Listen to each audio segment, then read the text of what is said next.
నర్మదా ప్రేమ ప్లాన్తో విశ్వను అరెస్టు చేయించిన అమూల్య. ఇంతకు ఏం జరిగింది? అసలు నర్మదా ప్రేమ ప్లాన్తో విశ్వను అమూల్య ఎలా అరెస్ట్ చేయించింది? అసలు వాళ్ళు ఏం ప్లాన్ చేశారు? ఇదంతా కూడా వీడియోలో చూసి తెలుసుకునేద్దాం. ఇల్లు ఇల్లాలు పిల్లలు అప్కమింగ్ ఎపిసోడ్స్లో ఏం జరగబోతుందో ముందుగా తెలుసుకోవాలి అనుకుంటే వీడియోని లైక్ చేసి ఛానల్ని సబ్స్క్రైబ్ చేసుకోండి. మొత్తం మీరు చూసుకున్నట్లయితే రామరాజు కోలుకోవడంతోటే ఇంటికి తీసుకొచ్చేస్తారు. అంతకుముందే ఇదంతా కూడా వల్లియే చేసిందన్న విషయం తెలుసుకుని వల్లి చెంపలు పగిలేలా వాయగొట్టి, ఇంకా నీ విషయం అందరి ముందు బయట పెట్టేస్తాను, నిన్ను ఇంట్లో ఒక్క క్షణం కూడా ఉండనివ్వను, నీ గురించి ఆలోచించుకుని అమూల్య జీవితాన్ని నాశనం చేస్తావా? అసలు నువ్వు మనిషివేనా? ఎన్ని తప్పులు, ఎన్ని పాపాలు, ఎన్ని మోసాలు చేశావు? మీకు ఆస్తుందని చెప్పడం అబద్ధం, బంగారం అబద్ధం, ప్రతి ఒక్కటి అబద్ధమాడే ఇంట్లో కోడలుగా అడుగు పెట్టావు. పైగా మా జీవితాల వంక తొంగి చూసి మరీ మేము తప్పు చేశామని మావయ్య ముందు పెద్ద కోడల్ని అని బాధ్యతగా మాట్లాడావు కదా. పెద్ద కోడలు అంటే ఇదేనా నీ బాధ్యత? ఇంటి ఆడపడుచు జీవితాన్ని నాశనం చెయ్యడమేనా నీ బాధ్యత? ఇంటి ఆడపడుచు వేరే శత్రువుల ఇంట్లో ప్రతి క్షణం కన్నీళ్లు పెట్టుకుంటూ ఉంటే ఇంట్లో వాళ్ళు సంతోషిస్తారా? ఈరోజు మావయ్య గారు హాస్పిటల్లో ఉండడానికి కారణం నువ్వు. మావయ్య గారు ఈరోజు ఈ పరిస్థితికి రావడానికి కారణం నువ్వు. పైగా ఎన్ని విషయాలు జరిగినా కానీ నువ్వు నాకేం తెలియదని మాట్లాడుతున్నావని, ఇంకా అమూల్యను వెంట పెట్టుకుని వచ్చి ప్రేమ నర్మద వల్లినైతే కొట్టడం తిట్టడం జరుగుతుంది. ఇంకా రామరాజు కోలుకొని ఇంటికి రావడంతో ఇవన్నీ కూడా చూసి ఇంకా ఎంతగానో కుమిలిపోతూ ఉంటుంది వల్లి. అయితే చింత చచ్చినా పులుపు చావలేదని, తను ఎన్ని తప్పులు చేసినా నర్మద తనను కొట్టిందని ఒకే ఒక్క కారణం చేత దీన్ని వదిలిపెట్టను, నా ఒంటి మీద చేసుకుంటుందా? ఎప్పుడూ నా ఒంటి మీద నా తల్లి తండ్రియే చేసుకోలేదు, అలాంటిది ఇది నన్ను కొడుతుందా? ఇంకా అలా అనుకుని కుమ్ములిపోతూ నర్మద మీద కోపం పెంచుకుంటూ ఇంకా ఎంతో రగిలిపోతూ ఉంటుంది ఇంకా వల్లి. అయితే ఇంకిక్కడ రామరాజు ఇంటికి వచ్చాడని చెప్పి రామరాజుని చూస్తూ బయట కన్నీళ్లు పెట్టుకుంటూ నిలబడిపోయిన అమూల్య అలా చూస్తూ ఉండిపోయేసరికి ఏంటే ఎక్కడున్నావు అని చెప్పి విశ్వ అడుగుతాడు. విశ్వ అడిగేసరికి అలా చూస్తూ ఉంటుంది.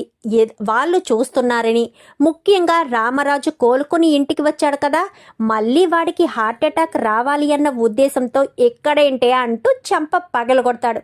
అది చూసిన ప్రేమ కన్నీళ్లు పెట్టుకుంటుంది. బాధపడుతూ పక్క తోట దగ్గరికి వెళ్ళిపోయి కన్నీళ్లు పెట్టుకుని బాధపడుతూ ఉండేసరికి ఏమైంది ప్రేమ, ఎందుకు బాధపడుతున్నావు అనగాని, అమూల్యకు ఈరోజు ఈ పరిస్థితి రావడానికి కారణం నేనే కదక్క, నా వల్లే కదా అమూల్య ఈ పరిస్థితిలో ఉంది, లేదంటే విశ్వ చేత్తో దెబ్బలు తినవలసిన పరిస్థితి అమూల్యకి ఎందుకు వస్తుంది? ఆ తాళి మెడలో వేసుకోవడం వల్లే కదా అని చెప్పి ఎంతగానో బాధపడుతూ ఉంటుంది. చూడు ప్రేమ, నువ్వు చేసింది తప్పు కాదు, కేవలం మామయ్య గారు పరువు నిలబెట్టడం కోసమే నువ్వు ఈ రకంగా తాపత్రయపడ్డావు, అంతే తప్ప నీ తప్పు లేదు. నువ్వు దీని గురించి ఆలోచించుకో, ప్రతి క్షణం దీని గురించి ఆలోచిస్తూ నువ్వు బాధపడుతున్నావు, అది అంత మంచిది కాదు. నువ్వు ఇలాగే బాధపడుతూ ఉంటే ఇంట్లో వాళ్ళకి ఆ విషయం తెలుస్తుంది. నువ్వు చేసింది కరెక్టే కావచ్చు, ఆ పరిస్థితిలో ఆ సిచ్యువేషన్లో నీకు ఏదైతే ఆలోచన వచ్చిందో అది నీకు కరెక్టే అనిపిస్తుంది, కానీ వాళ్ళకి మాత్రం అనిపించదు, నువ్వు తప్పు చేసినట్టుగానే వాళ్ళు భావిస్తారు. అందుకోసమనే నువ్వు దీని గురించి పదే పదే జ్ఞాపకం తెచ్చుకుని బాధపడుతూ ఉండడం అంత మంచిది కాదని ఇంకా నర్మదైతే ప్రేమను వాదారుస్తూ ప్రేమ గురించి ఆలోచిస్తూ బాధపడొద్దని చెప్తుంది. ఇంకా ప్రేమ లోపలికి వచ్చేస్తుంది. రామరాజు అలానే కుర్చీలో కూర్చుని అమూల్యతో గడిపిన క్షణాలు, అమూల్య తన పక్కన కూర్చుని మాట్లాడిన క్షణాలు, ప్రతి క్షణం అవే గుర్తు తెచ్చుకుంటూ ఉంటాడు. బుజ్జమ్మ అని చెప్పి అమూల్య ఇంకా కాలేజీ నుంచి రాలేదా అని అడుగుతూ ఉంటాడు.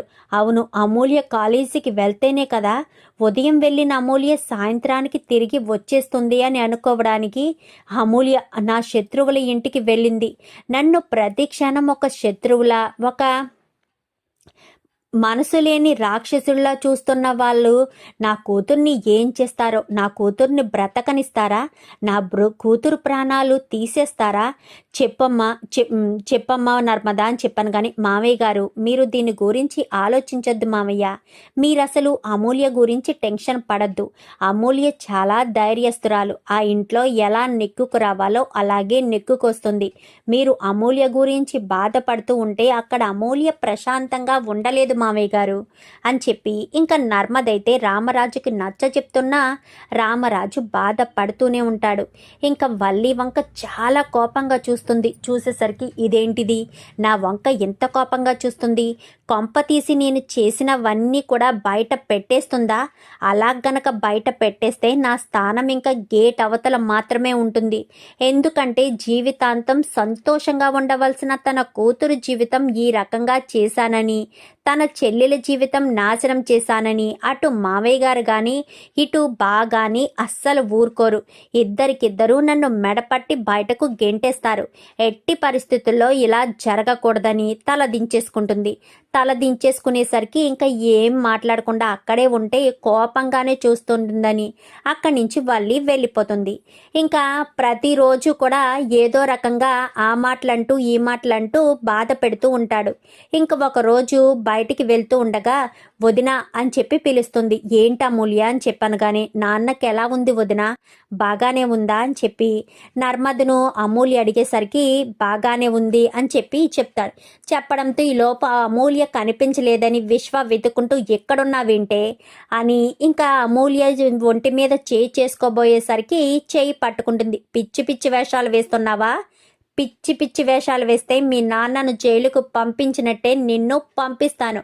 నువ్వు నన్ను జైలుకు పంపిస్తావా, ఎందుకు పంపిస్తావు, నా భార్యను నేను ఏదైనా చేసుకోవచ్చు. తన మెడలో తాళి కట్టింది నేను, ఆ తాళి నేనే కదా కట్టాను అమూల్య, చెప్పు నేను కట్టలేదా చెప్పు అని చెప్పి మాట్లాడేసరికి నువ్వే కట్టావని చెప్పి లోపలికి వెళ్ళిపోయేసరికి ఇంకా ఒకరోజు ఇంట్లో అమూల్య ఇటు రేవతి మాత్రమే ఉంటారు. వీళ్ళెవరూ ఇంట్లో ఉండరు. పెద్దమ్మ కూడా ఇంట్లోంచి వాళ్ళ ఇంటికి వెళ్ళిపోతుంది. ఉండేసరికి అత్తయ్య ఒక్కసారి మా వదినికి ఫోన్ చేసుకుంటాను, ఫోన్ ఇవ్వండి అని పడుకున్న రేవతి గదిలోకి వెళ్ళి ఫోన్ తీసుకుని బయటికి వస్తుంది. బయటికి వచ్చేసేసరికి వదిన నాకు ఇక్కడ ఉండాలని అనిపించట్లేదు వదిన, ప్రతి క్షణం వాడు వస్తున్నాడు, నన్ను ఏదో చేయడానికి ప్రయత్నిస్తున్నాడు వదిన, నాకు భయంగా ఉంది. అయినా వాడు నా జీవితాన్ని నాశనం చేయాలని చూస్తున్నాడు. వాడిని ప్రతి క్షణం నేను టార్చర్ పెట్టాలి. వాడు నన్ను చూస్తేనే భయపడిపోయేటట్టు చేయాలి.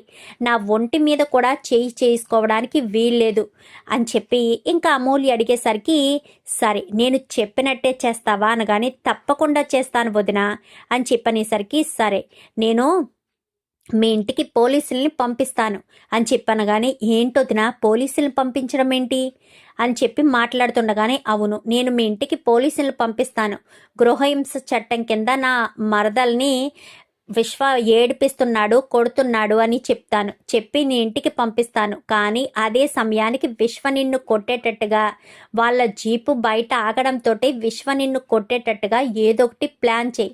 వాళ్ళ కళ్ళ ముందే విశ్వ నిన్ను కొట్టాడే అనుకో, ఇంకా వాళ్ళు విశ్వని వదిలిపెట్టరు. గృహహింస చట్టం కింద వాడిని తీసుకెళ్లి జైల్లో పడేస్తాడు. అప్పుడు నీ ఒంటి మీద చేసుకోవడానికే భయపడిపోతాడు అనేసరికి సరే వదిన అని చెప్పి ఇంకా ప్రేమ నర్మద ఇద్దరు కూడా పోలీస్ స్టేషన్కి వెళ్తారు. నమస్తే సార్ అని చెప్పాను. కానీ ఏంటమ్మా ఇలా వచ్చారు అనగానే ఈ మధ్యన మా మరదలు ఒక అబ్బాయిని ప్రేమించి ఇంట్లోంచి వెళ్ళిపోయి పెళ్లి చేసుకుంది. తన జీవితంలో నిజంగానే ప్రేమించాడు అనుకుని నమ్మి మోసపోయింది. నిజానికి వాడొక శాడిస్టు. మా మావయ్య మీద పగ తీర్చుకోవడం కోసమే ప్రతిరోజు నా మరదల్ని కొడుతున్నాడు అనగానే సాక్ష్యం కావాలమ్మా, ప్రూఫ్ ఉండాలి, ఆధారం ఉండాలి అనగానే మీరు ఇంటికి వెళ్ళండి సార్, మీకే తెలుస్తుంది. వాడు ప్రతి క్షణం మా మరదల్ని కొడుతూనే ఉంటాడు అని చెప్పి మాట్లాడేసరికి ఇంకా వాళ్ళు సరేనమ్మా పదండి అని బయలుదేరతారు. బయలుదేరేసరికి వెంటనే ఫోన్ దగ్గర పెట్టుకోమని చెప్తుంది ముందే ఫోన్ చేసి. ఫోన్ దగ్గర పెట్టుకునేసరికి ఆన్ ది వే అని చెప్పి మెసేజ్ పెట్టడంతో ఇంకా విశ్వ గదిలో ఉంటాడు. గదిలో ఉండేసరికి చూసుకోకుండా విశ్వ ఎంతో ఇష్టమైంది ఒకటి టేబుల్ మీద ఉంటుంది. అది పడిపోవడంతో విశ్వ అది చూసి, ఎంత ధైర్యమే నీకు, ఇదంటే నాకు ఇష్టమని చెప్పినా గానీ నువ్వు పడేస్తావా, నిన్ను మాత్రం వదిలిపెట్టనే అని విశ్వ అమూల్యను కొడుతూ బయటికి వస్తాడు. కరెక్ట్గా అదే సమయానికి పోలీసులు వచ్చి ఏం చేస్తున్నావు, తనని ఎందుకు అలా కొడుతున్నావు అని చెప్పి పోలీసులు విశ్వను నిలదీసేసరికి నేను అని చెప్పి మాట్లాడుతుండగా, చెప్పరా ఎందుకు కొడుతున్నావు అని చెప్పి మాట్లాడుతుండగానే, నాకు సంబంధించింది ఒకటి పగలగొట్టింది అనగానే, లేదు సార్, నేను ఏమీ చెయ్యకపోయినా ప్రతిరోజు ఏదో ఒక్కతో నన్ను కొడుతూనే ఉంటాడు, కావాలంటే మీరే బెడ్రూమ్లోకి వెళ్ళి చూడండి, అక్కడ ఏమీ పగిలి కూడా లేదు, అంతా యాస్టీస్గా ఉంటుంది. కానీ విశ్వే నన్ను ఇష్టం ఉందని పెళ్లి చేసుకుని నన్ను ఇంతలా మోసం చేస్తానని అస్సలు అనుకోలేదు. ఎందుకంటే విశ్వ నా జీవితాన్ని నాశనం చేయడానికే చూశాడు. ప్రతి క్షణం నన్ను బాధ పెట్టడానికే విశ్వ ప్రయత్నిస్తున్నాడు. అందుకే విశ్వ అంటే నాకు ఇష్టం లేదు. విశ్వ నన్ను బాధ పెడుతున్నాడు. గృహహింస చట్టం కింద విశ్వను అరెస్ట్ చెయ్యండి అని చెప్పి ఇంకా అమూల్య కాస్త చెప్పడంతో, నేను ముందే చెప్పాను కదా సార్ అని గుమ్మం బయట నుంచి వాళ్ళు సైగ చేస్తారు. ఎస్, మీరు చెప్పింది 100% నిజం. ఎరా అమ్మాయిని కొడుతున్నావా అని చెప్పి మాట్లాడేసరికి, ఇదిగోండి సార్ కొట్టాడు అని చేతి మీద ఉన్న గాయాలన్నీ చూపించేసరికి, ఏంట్రా ఇది అమ్మాయి అనుకుంటున్నావా, ఇంకేమైనా అనుకుంటున్నావా, చిత్రహింసలు పెట్టి బాధ పెట్టడానికి నీకు ఎవరు హక్కు ఇచ్చారా, అసలు నువ్వు ఎందుకు ఇలా చేశావు, అసలు నీలాంటి వాడితో కలిసి ఉండాలంటేనే ఆ అమ్మాయి భయపడిపోతుంది. ఇంకా నీ దగ్గర నుంచి ఆ అమ్మాయి దూరంగా సంతోషంగా బ్రతకాలి అంటే నువ్వు ఆ అమ్మాయి జీవితంలో ఉండకూడదు. ఆడదాన్ని పెళ్లి చేసుకుని ప్రతి క్షణం బాధ పెడుతూ ఉంటే చూస్తూ ఊరుకుంటామనుకుంటున్నారా? అస్సలు ఊరుకోము. ఎందుకంటే మేము ఏమన్నా ఆషామాషి పోలీసులు అనుకుంటున్నారా? అమ్మాయిల విషయంలో జాగ్రత్త వహించాలి. అమ్మాయిలు ఏ మాత్రం గృహహింస చట్టం కింద బాధితులైతే వాళ్ళని కాపాడడమే మా జీవిత లక్ష్యంగా మేము భావిస్తాము. అమ్మాయి, నువ్వొక్క పోలీస్ కంప్లైంట్ ఇవ్వి, వీడిని జీవితాంతం జైల్లోనే ఉండేటట్టు చేస్తాము అనేసరికి, ఏం మాట్లాడుతున్నారు, తను నా కూతురు, తను నా కొడుకును గృహహింస చట్టం కింద అరెస్ట్ చేయడం ఏంటి, మీకెంత ధైర్యం అనగాని, ఏంటి సేనాపతి గారు, కోడల్ని ఇంటికి తెచ్చుకోవడంతో సరిపోదండి, రామరాజు గారి మీద ప్రతి క్షణం మీరు పగ తీర్చుకోవాలి అని ఈ అమ్మాయిని మోసం చేసి మరీ ఇంటి కోడలుగా తెచ్చుకున్నారంట కదా. మాకు అంతా పక్కా ఇన్ఫర్మేషన్ తోటే ఇక్కడికి వచ్చాము. మిమ్మల్ని కూడా అరెస్ట్ చేసి తీసుకువెళ్ళడానికి క్షణకాలం పట్టదు మాకు, అది గుర్తు పెట్టుకోండి అని చెప్పి మాట్లాడేసరికి ఒక్కసారిగా షాక్ అయిపోతారు. ఏంటి, ఏం మాట్లాడుతున్నారు అని చెప్పాను కానీ నిజం మాట్లాడుతున్నాను. ప్రతి క్షణం మీరు ఇలా చేస్తే మాత్రం అస్సలు ఊరుకోనని మాట్లాడుతూ ఉండేసరికి, విశ్వని లాక్కురండి కానిస్టేబుల్స్ అనగానే విశ్వని గబగబా పైకి లాక్కుని వస్తారు. బయటికి లాక్కుని వచ్చేసరికి ఇదంతా చూసిన రామరాజు కుటుంబం అంతా బయటికి వస్తారు. ఏమైంది, ఏం జరిగింది అని చెప్పి ఇన్స్పెక్టర్ని అడిగేసరికి, సారీ రామరాజు గారు, మీ కూతురికి చాలా అన్యాయం జరిగింది, మీ కూతురికి తీరని లోటు జరిగింది. ఈ విశ్వ మీ కూతుర్ని ప్రేమించినట్టు నటించి నమ్మించి మోసం చేసి తన మెడలో తాళి కట్టాడు. పెళ్ళి ఎంతో బాగా జరగకపోయినా తన జీవితం ప్రేమించిన వాడి దగ్గర బాగుంటుందని మీ అమ్మాయి నమ్మొచ్చినందుకు గాను వీడు గృహహింస చట్టం కింద ప్రతిరోజు మీ అమ్మాయిని కొడుతున్నాడు. ఏంటమ్మాయి మాట్లాడవు అని చెప్పాను కానీ, అవును, వీడే నన్ను కొడుతున్నాడు, వీడే నన్ను కొట్టాడు అని ఇంకా వేలెత్తి చూపించి మరీ విశ్వ తప్పు చేశాడు అని అందరి ముందు చెప్తుంది. చెప్పేసరికి ఒక్కసారిగా విశ్వ షాక్ అయిపోతాడు.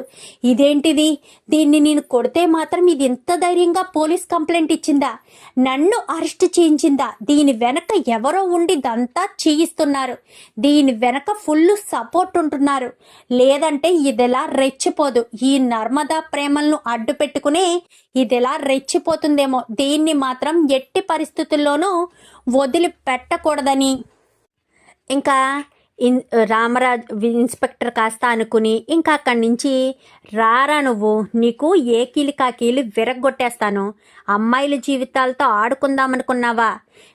కక్షలు ఉంటే మీరు చూసుకోవాలి, అమ్మాయి జీవితాన్ని నాశనం చేయాలని చూడడం ఏంట్రా?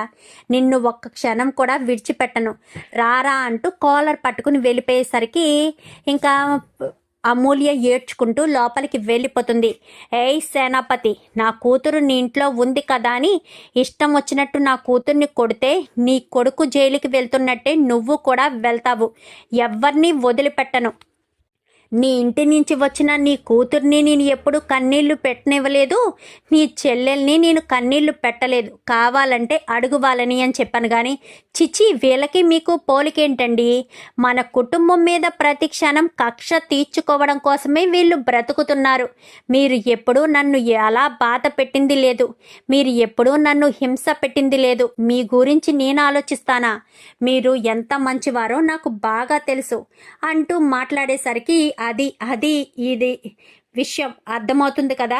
నువ్వు ప్రతి క్షణం దీని గురించి ఆలోచించి నా కుటుంబాన్ని ఎలా నాశనం చేయాలా, నా కూతుర్ని ఎలా భవిష్యత్తుని నాశనం చేయాలా అని నువ్వు ప్రతి క్షణం ఆరాట పడ్డావంటే మాత్రం రామరాజు వార్నింగ్ ఇస్తాడు. రాబుజ్జమ్మ అని చెప్పి లోపలికి వెళ్ళిపోయిన తర్వాత ఇంకా అమూల్య అక్కడ బయట నుంచి చూస్తూ ఉండేసరికి ఈ ప్రేమ ఇటు నర్మద ఇద్దరు కూడా థమ్సప్లు చూపించేసుకునేసరికి ఇంకా ఇదంతా కూడా తిరుపతి చూస్తాడు. ఏంటమ్మాయిలు, అక్కడున్న అమూల్యకు మీరు థమ్సప్ ఎందుకు చూపిస్తున్నారు, ఏంటి విషయం అని చెప్పాను. కానీ ఏమీ లేదు బాబాయ్, ఏమీ లేదు అనగానే, చూడు నర్మదా, మీరిద్దరూ కలిసి ఏదో చేశారని, ఏదో దాస్తున్నారని నాకు అర్థమవుతుంది.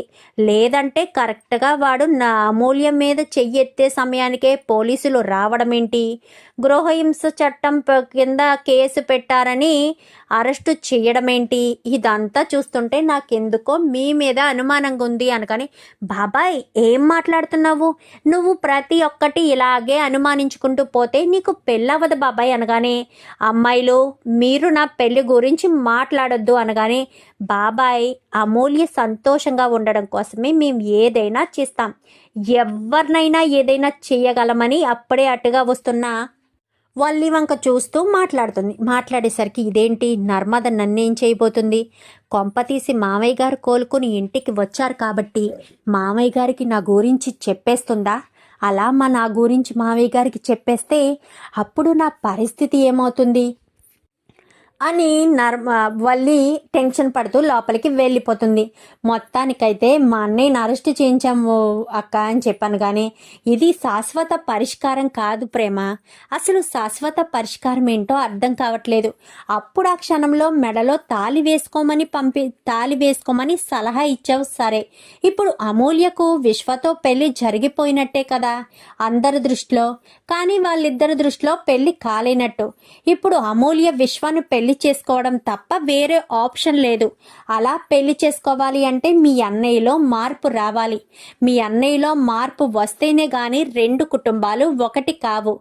అప్పుడే భద్ర మీ అత్తను మీ నాన్నను మార్చగలుగుతాడు విశ్వ అని చెప్పాను. కానీ ఎస్ కరెక్ట్, ఇప్పుడు మనం ఏం చేయాలి అనగానే ఆలోచించాలి ప్రేమ, బొర్రకు పదును పెట్టాలి, ఖచ్చితంగా పదును పెడితేనే ఏదైనా జరుగుతుంది అని ఇద్దరు కూడా ఆలోచించుకుంటారు. ఇంకా అలా ఆలోచించుకున్న వాళ్ళు లోపలికి వెళ్ళిపోతారు. రామరాజు గదిలోకి వెళ్ళిపోయి, నా కూతురికి ఎలాంటి పరిస్థితి వచ్చిందో చూసావా, నా కూతురు గురించి నేను చెప్తూనే ఉన్నా, ఆ విశ్వ మంచివాడు కాదు, విశ్వ జోలికి వెళ్ళొద్దు, విశ్వ గురించి ఆలోచించొద్దు అని ఎంతగానో మొత్తుకున్నాను. అయినా నా మాట విన్నది కాదు. ప్రతి క్షణం విశ్వ గురించి ఆలోచించింది, విశ్వే కావాలి అంటూ మొత్తుకుంది. ఇప్పుడు విశ్వ చూడు ఏం చేశాడో అని బాధపడుతూ రామరాజు కాస్త గదిలో ఉంటాడు. మామయ్య గారు, మీరు అమూల్య గురించి అస్సలు బాధపడద్దు, అమూల్యకు మేమున్నాము, మేం సపోర్ట్గా ఉన్నాము, తనతో ఎప్పటికప్పుడు మాట్లాడుతూ తనను జాగ్రత్తగా ఉంచే బాధ్యత మాది. మీరు అమూల్య గురించి ఆలోచించి మీ ఆరోగ్యాన్ని పాడు చేసుకోవద్దు. అర్థం చేసుకోండి మామయ్య గారు, ప్రతి క్షణం మీరు అర్థం చేసుకోవడమే మాకు కావాల్సిందని ఇంకా ఇద్దరు కూడా చెప్పేసేసరికి రామరాజు అలా పడుకుంటాడు. బయటికి వచ్చిన తర్వాత వేదవతి, ఆగండి మీరు అని చెప్పి ఇద్దరిని కూడా ఒక పక్కకు తీసుకువెళ్ళిన తర్వాత అసలు ఏం జరిగిందే, మీరిద్దరూ ఏదో విషయాన్ని నా దగ్గర దాచిపెడుతున్నారని నాకు అనిపిస్తుంది. నీ గురించి నాకు తెలుసు ప్రేమ, నువ్వు చెప్పాలి, చెప్పు ఏం జరిగిందే, అమూల్య విషయంలో ఏం తప్పు జరిగింది, ఎవరు తప్పు చేశారు చెప్పవే అనగాని అది అత్త అనగానే నువ్వు గనక చెప్పకపోతే నా మీద ఒట్టే అంటూ ఇంకా వేదవతి కాస్త ప్రేమ చేతిని తీసుకుని తన మీద ఒట్టు వేయించుకునేసరికి ఒక్కసారిగా షాక్ అయిపోతుంది ఇంకా ప్రేమ. నర్మద అయితే అత్తయ్య ఏం చేస్తున్నారు అనగాని ఇంకా నువ్వు మాట్లాడకు, చెప్పు ప్రేమ ఏం జరిగింది, అమూల్య విషయంలో ఏం జరిగింది చెప్తావా చెప్పవా అని చెప్పాను. కానీ అది అని చెప్పనేసరికి చెప్పు ప్రేమ అని చెప్పి ఇంకా మరీ నిలదీసేసరికి చెప్తాను. అమూల్య నిజానికి మా అన్నయ్యని ప్రేమించిన మాట నిజమే, కానీ తను మనస్ఫూర్తిగా చేసిన పని కాదది. తను కేవలం వల్లి అక్క చెప్పడం వల్లే మా అన్నయ్యని ప్రేమించింది, లేదంటే అమూల్య మా అన్నయ్యని ప్రేమించేది కాదు, ప్రేమించాల్సిన అవసరం కూడా లేదు అంటూ మాట్లాడేసరికి ఒక్కసారిగా బుజ్జమ్మ షాక్ అయిపోతుంది. ఏం మాట్లాడుతున్నావు, అమూల్య మీ అన్నయ్యని ప్రేమించడం వెనక వల్లి ఉందా, అసలు వల్లి అమూల్యను ఇదంతా ఏంటే, నాకు అసలు ఏమీ అర్థం కావట్లేదు అని చెప్పాను. కానీ ఏం చెప్పమంటావత్త, వల్లి అక్క చేసిన పని వల్లే ఇదంతా జరిగింది. నిజానికి అమూల్య ఇష్టపడి ప్రేమించలేదంట, వల్లి అక్క చెప్పడం వల్లే ప్రేమించాను అంటూ చెప్పింది. కానీ విశ్వ మాత్రం మీ మామయ్య గారి మీద కక్ష సాధించడం కోసం, మామయ్య గారి మీద పగ తీర్చుకోవడం కోసమే అమూల్యను ప్రేమించాడు. అమూల్యను ప్రేమించి అమూల్య జీవితాన్ని నాశనం చేయడం కోసమే. ఒక రాత్రంతా అమూల్య తనతో ఉన్నట్టు అందరినీ నమ్మించగలిగితే జీవితాంతం అమూల్య జీవితం నాశనమైందని, పరాయి మగవాడి పంచన ఉందని, ఒక రాత్రంతా వాడితో గడిపిందని అందరూ అనుకోవాలి అన్న ఉద్దేశంతోనే అమూల్యను తీసుకువెళ్ళిపోయాడు. అందరి ముందు అమూల్యను తనతో ఉంచుకున్నానని చెప్పి తీసుకొచ్చాడు. కానీ నిజానికి అమూల్యకు వాడికి ఏ సంబంధం లేదు, ఏం జరగలేదు. అది విషయం బయట పెట్టినా ఎవరూ నమ్మరని, అక్కడ మామయ్య పరువు పోతుంది అన్న ఒకే ఒక్క కారణం చేత అదే సమయానికి విశ్వకు ఫోన్ చేసిన ప్రేమకు జరిగిన విషయమంతా చెప్పడంతో ప్రేమే అమూల్య మెడలో తాళి కట్టుకోమని చెప్పింది. నిజానికి ఇదంతా జరగడానికి కారణం వల్లి అక్క చెప్పడం వల్లే అమూల్య విశ్వను ప్రేమించడమే కాదు, అమూల్యను తీసుకెళ్లి విశ్వకు అప్పగించింది కూడా వల్లి అక్కే. ఆ రోజు రాత్రి కరెంటు తీసేసి అమూల్యను తీసుకెళ్ళి విశ్వ చేతిలో పెట్టి అమూల్య జీవితాన్ని నాశనం చేసింది వల్లి అక్క. మీరు అనుకుంటున్నట్టు వల్లి వాళ్ళు కోటీశ్వర్లు కాదు, వాళ్ళు ఎలాంటి డబ్బు లేని ఒక పేదవాళ్ళు. అదంతా కూడా ఎక్కడ బయటపడిపోతుందని అబద్ధం చెప్పి మోసం చేసి పెళ్లి చేసుకున్నారు. అది కప్పిపుచ్చడం కోసమే చందుబావ దగ్గర 10 లక్షలు తీసుకున్నారు. ఆ 10 లక్షలు తిరిగి ఇవ్వలేక అమూల్యకు విశ్వకు రాయబారం నడపమని మీ అక్క 10 లక్షలు ఇస్తే అది తీసుకుని అమూల్యకు విశ్వకు ప్రేమ రాయబారం నడిపి విశ్వను ప్రేమించేటట్టుగా అమూల్య మనసుని మార్చి ఇదంతా కూడా వల్లి అక్కే చేసింది. వాళ్ళమ్మ నాన్న సహాయంతో, వాళ్ళమ్మ చెప్పిన సలహాల మేరకు ఇదంతా చేసింది వల్లి అక్కే అని చెప్పి ఇంకా మొత్తం విషయమంతా చెప్పేసేసరికి ఒక్కసారిగా ఇంకా బుజ్జమ్మకు పట్టరానంత కోపం వచ్చేస్తుంది. ఒక్క నిమిషం కూడా నన్ను వదలొద్దు, నేను దాన్ని వదిలిపెట్టను. నా కూతురు జీవితాన్ని నాశనం చేస్తుందా, అసలు ఆస్తి అంతస్తు డబ్బు కోసం ఎంతకైనా దిగజారిపోతుందా? నా కూతురు జీవితాన్ని నాశనం చేయడానికి దానికేం హక్కు అధికారం ఉంది? దాన్ని మాత్రం ఎట్టి పరిస్థితుల్లో వదిలిపెట్టనంటూ ఇంకా రామరాజు అయితే వేదవతి అయితే వల్లి అనుకుంటూ గట్టిగా పిలుస్తుంది. పిలిచేసరికి అత్తయ్య గారండి అనుకుంటూ వచ్చిన వల్లి చెంపలు పగలగొడుతుంది వేదవతి అయితే.